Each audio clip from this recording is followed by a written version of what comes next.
Sa ginanap na indignation rally sa Cebu, libo-libong Pilipino ang nagtipon upang ipakita ang kanilang buong suporta kay Vice President Sara Duterte na nahaharap sa impeachment na ikinasa ng Kamara.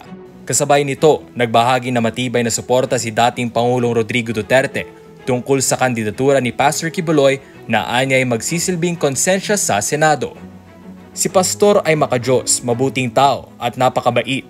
Wala akong nakikitang mali sa kanya. Kaya kung makapasok si Pastor sa Senado, magiging mabuting konsensya siya roon. Siya ang maaaring magbulat ng kanilang konsensya. Magiging konsensya siya sa Senado.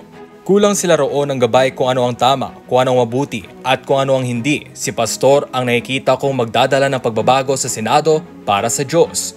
Kaya Pastor, hangad ko ang iyong tagumpay at nananawagan ako sa lahat na iboto si Pastor dahil siguradong hindi kayo magsisisi, pahayag ni Duterte.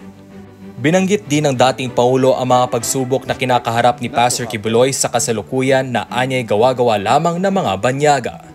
Wala kang masabi, puro na lang dasal, magkaibigan kami, puro lang dasal, puro lang panalangin, mabuting tao, walang kaaway.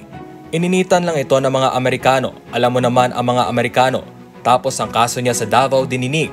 Talagang pinag-initan siya pero sa huli, sigurado akong uusad ang kaso niya.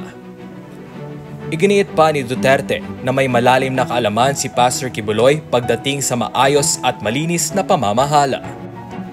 May sarili siyang law school, halos lahat meron siya. Nagtataka ako kung bakit siya binabalahura. Totoo mabuting tao talaga siya, as in mabuti si Pastor Kibuloy. Sa gitna ng kampanya, patuloy na kinakaharap ni Pastor Apollo C. Kibuloy ang anyay political persecution.